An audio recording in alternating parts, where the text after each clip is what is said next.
Olá pessoal, tudo bem? Vamos lá começar mais uma aula hoje e a gente ingressa agora no estudo do capítulo 3, que trata dos crimes de periclitação da vida e da saúde. Só uns comentários iniciais que eu sou obrigado a fazer com relação a essa análise desse capítulo, especificamente aí do título dos crimes contra a pessoa. É o capítulo, repito, que trata dos crimes de periclitação da vida e da saúde. Tá certo? Do capítulo 3 aí da nossa parte especial do Código Penal. Eu confesso a vocês que essa parte ela não é tão explorada em provas de concurso público, em provas de OAB, tá certo? Não vejo com muito pouca frequência, ou vejo com muito pouca frequência, esse conteúdo sendo cobrado em provas da OAB ou em provas de concurso público. Por isso, eu vou me permitir abordá-los de forma menos aprofundada, um pouco mais rápida que os demais crimes que nós tivemos, como crimes contra a vida, lesões corporais, que nós tivemos um estudo bem mais detalhado e mais despendendo bastante tempo para estudá-los, tá certo? Esse aqui eu vou me permitir ser um pouco mais rápido e um pouco menos aprofundado.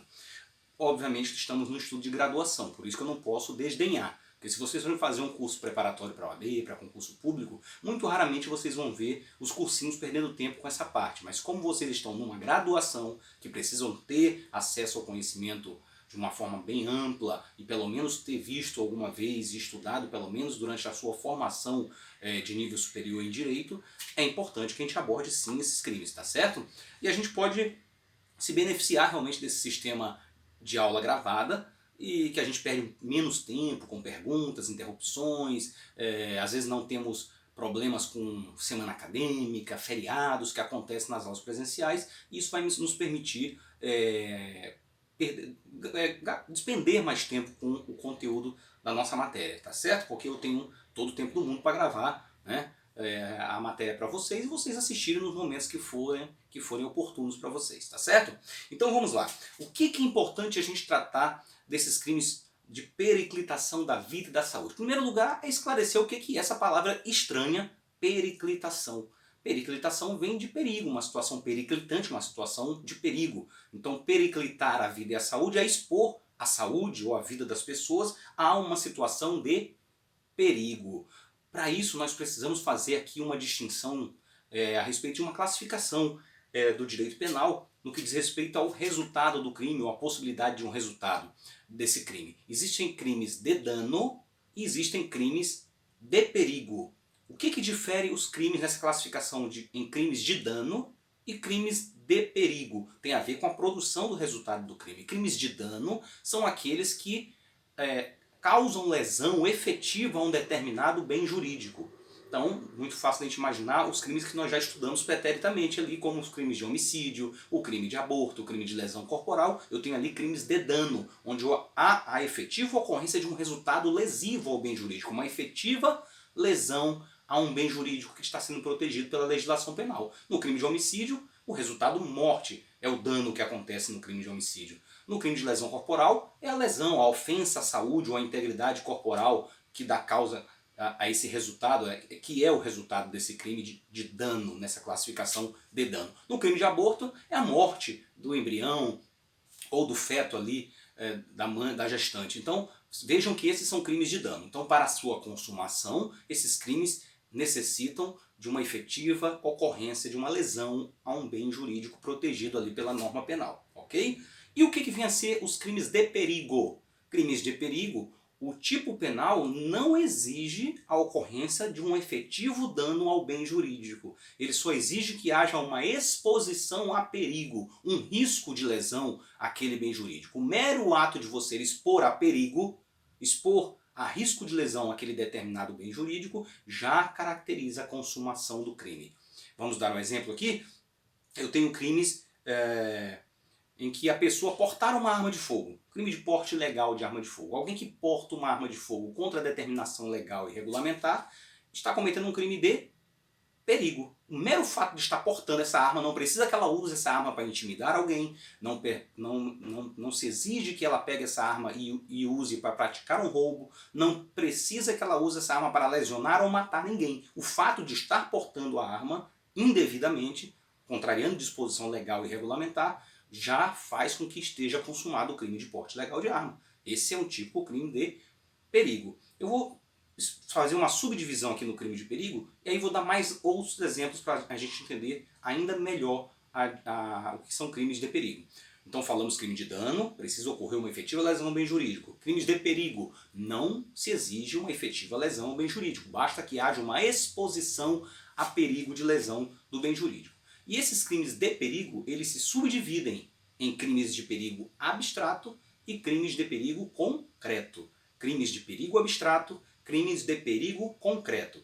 Crimes de perigo abstrato são aqueles que a situação de risco ela é presumida pela lei. Não precisa você comprovar que houve essa situação de exposição a perigo do bem jurídico num caso concreto. É uma situação que é presumida pelo legislador pelo simples fato de você praticar aquele comportamento descrito no tipo penal. Exemplo, crime de drogas, tráfico de drogas, artigo 33 da Lei 11.343, que é o famoso tráfico de drogas. Lá existem vários verbos ali de vender, remeter, preparar, importar, exportar, guardar, trazer consigo, transportar substância, ou seja, droga. Tá? Então vejam, só o fato de alguém ter drogas consigo, ter em casa, ter em depósito, transportar, vender, só esse fato já presume-se, né, de forma absoluta, que ela está expondo a perigo à saúde pública.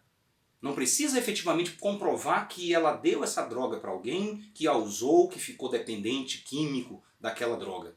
Só basta o fato de estar portando a droga, eu já tenho um crime de perigo abstrato. Assim como foi aquele exemplo que eu dei para vocês do crime de porte ilegal de arma. Está portando uma arma ilegalmente, já presume que está gerando um perigo à incolumidade pública, ou seja, à vida de um número indeterminado de pessoas.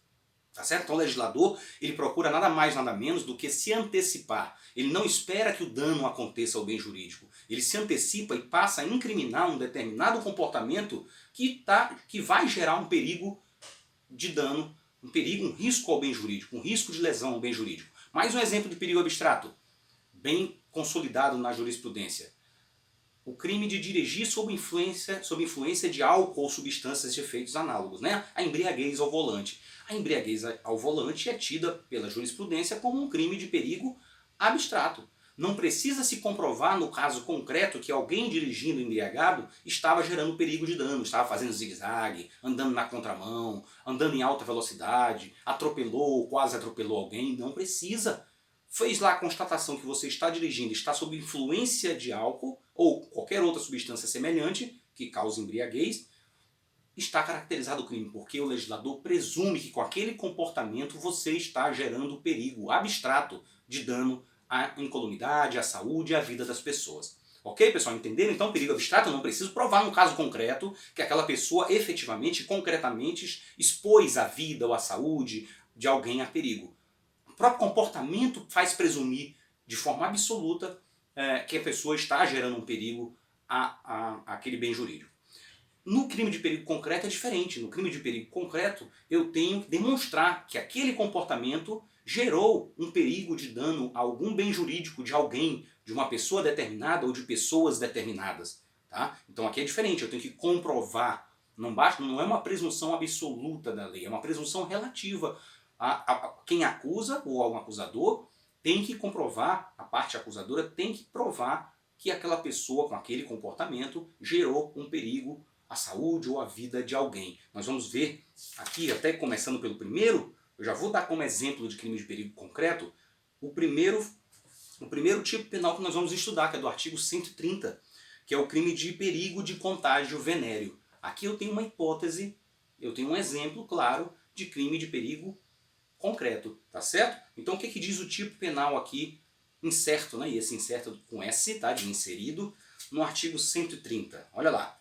Expor alguém por meio de relações sexuais ou qualquer outro ato libidinoso a contágio de moléstia venérea, de que sabe ou deve saber que está contaminado. Pena de detenção de 3 meses a 1 ano ou multa. Então veja, expor alguém por meio de relações sexuais ou qualquer ato libidinoso a um perigo de contágio venéreo de que sabe ou deve saber estar contaminado. Eu tenho que, nesse caso, não é um perigo abstrato, é uma situação de perigo concreto. Eu tenho que demonstrar no caso concreto que esse agente teve relações sexuais ou algum ato libidinoso, né, qualquer ato de natureza sexual que não seja o sexo em si, com alguém e com isso ele expôs essa pessoa a perigo de vida e a sua saúde. Veja que tem que estar comprovado que aquela pessoa estava doente, que ele manteve a relação sexual com alguém, tá certo? Então, esses são crimes. Esse aqui é um típico exemplo de crime de perigo concreto. Crime de perigo concreto. Vejam que esses crimes, tanto de perigo abstrato como de perigo concreto, eles não exigem a produção de um resultado.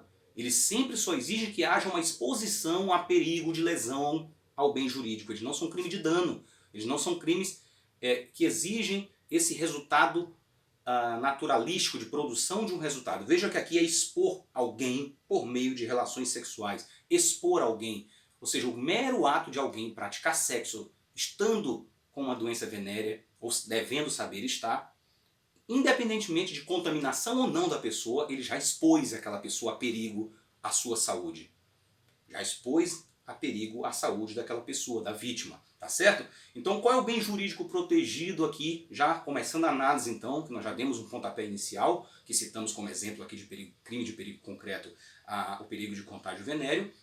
E a gente já começa agora a explorar aqui o próprio tipo penal. A incolumidade física e a saúde da pessoa que está aqui sendo protegida, né? Essa vida ou a sua integridade física, a sua saúde está sendo exposta por meio de uma relação sexual ou um ato libidinoso, por meio de contaminação de uma moléstia venérea, não é isso? Por meio de contaminação, com risco da contaminação de uma moléstia venérea. Então esse é o bem jurídico, a objetividade jurídica desse tipo penal, proteger a saúde da pessoa e, em última análise, até mesmo a sua vida, né? Nós sabemos que tem doenças venéreas aí que podem causar danos irreversíveis e até mesmo morte, né? Como a sífilis, tá? Sujeitos desse crime. Quem são os sujeitos desse crime de perigo de contágio venéreo? Vamos lá.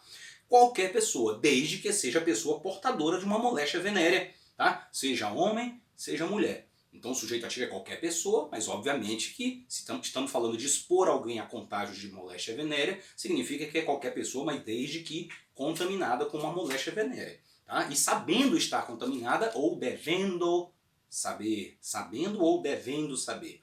Vamos já chegar na análise do elemento subjetivo, volitivo, o que é esse sabendo ou devendo saber. Ok. E vítima desse crime, o sujeito passivo, pode ser qualquer pessoa.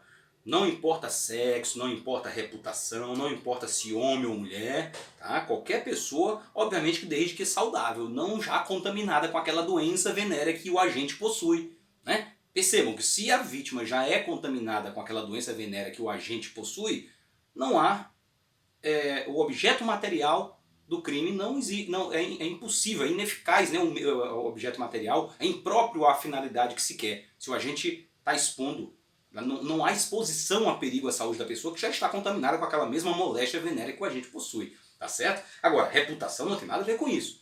A prostituta pode ser vítima desse crime? Sim, a prostituta tem dignidade também, tá? Tem honra, tá? Tem direito à saúde, ao respeito aos seus direitos da sua personalidade, entre eles a sua saúde, sua integridade física, sua vida, tá? Então, não importa. Professor, isso aí pode acontecer também entre cônjuges, marido e mulher, companheiro e companheira?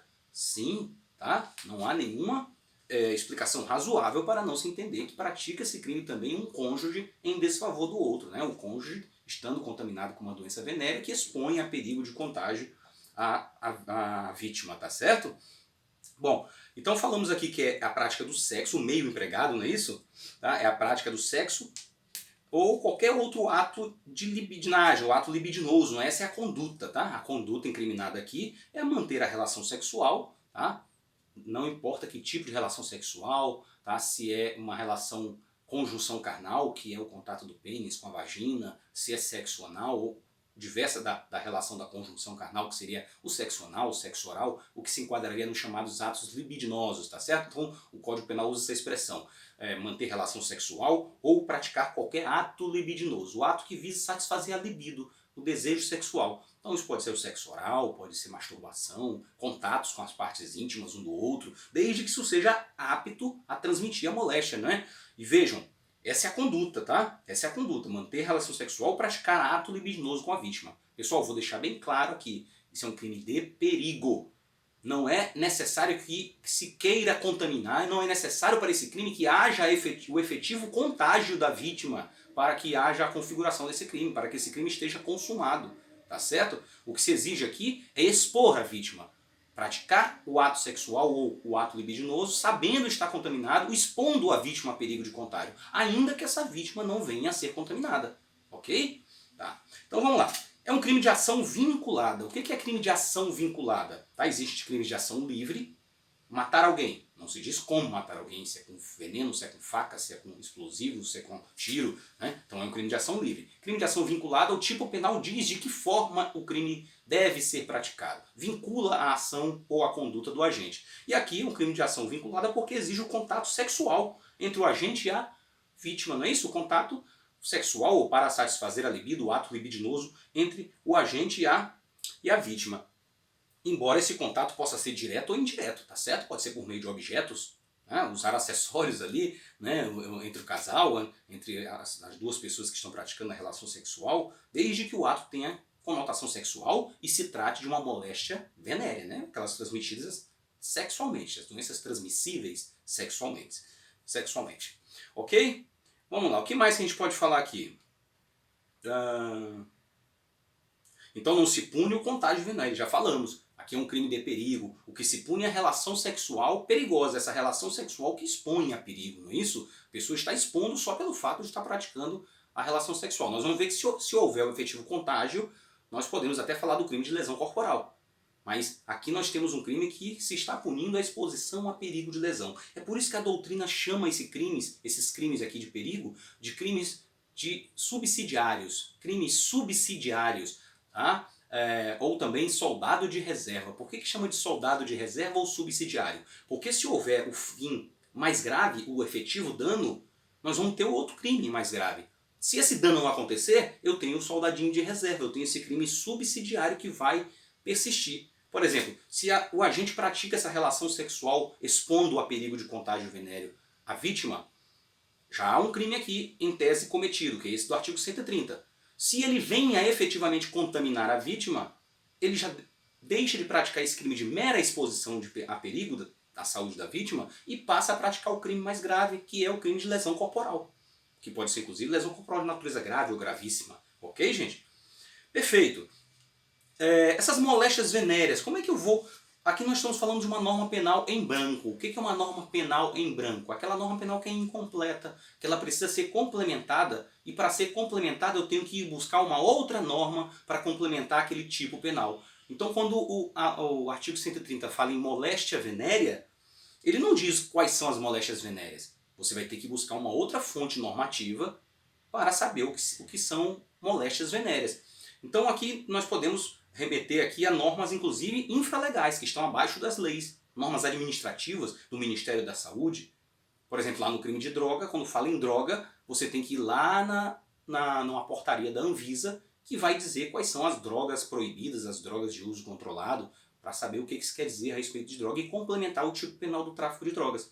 Aqui você vai ter que ir numa portaria ou algum tipo de normativa do Ministério da Saúde para saber quais são essas doenças consideradas venéreas, para poder complementar o sentido aqui e o alcance desse tipo penal do perigo de contágio venéreo. Tá certo? Então é uma norma penal em branco, heterogênea. Uma norma penal em branco, heterogênea. Por que heterogênea? Porque ela vai buscar o seu complemento numa outra norma que não é a lei. Uma norma que está abaixo da lei. Quando ela vai buscar o sentido, o seu complemento numa norma de igual hierarquia, como é a lei, no caso do crime que só pode ser previsto pela lei, não é isso? Nós temos uma norma penal em branco homogênea. Tá certo? Então aqui nós temos uma norma penal em branco heterogênea. Por quê? Porque eu vou buscar numa norma infralegal, numa norma administrativa lá do Ministério da Saúde, quais são essas doenças sexualmente transmissíveis, essas doenças, essas moléstias consideradas venéreas, tá certo?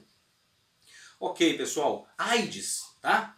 Por incrível que pareça, a AIDS não é considerada moléstia venérea, tá certo? Eu não sei qual é a classificação que se usa na saúde, embora uma das formas de se adquirir a AIDS seja pelo contato sexual, ela tecnicamente não é classificada como uma moléstia venérea, tá? E aí a doutrina diverge, vai depender do dolo do agente. Se o indivíduo quis contaminar com AIDS alguém para que essa pessoa morresse, hoje é mais difícil com os tratamentos, né? Mas se quis que a pessoa morresse com dolo de matar, eu posso ter um homicídio consumado ou homicídio tentado, eu posso ter o 129, parágrafo 2º, inciso 2º, que é a moléstia incurável, tá bom? Como posso ter o crime do 131 que nós vamos ver mais adiante, que é o perigo de contágio de moléstia grave, tá bom? Então há uma divergência na doutrina, mas se chega à conclusão que é o dolo do agente que vai definir com relação ao contágio pela AIDS, né? O contágio pela AIDS.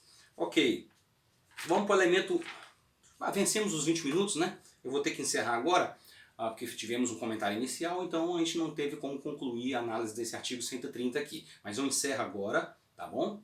E em seguida a gente já passa a tratar da continuidade aqui do crime do artigo 130, tratando do elemento voluntariedade, do elemento dolo, do elemento culpa, da vontade do agente, do elemento volitivo do agente. Ok, gente? Até daqui a pouco.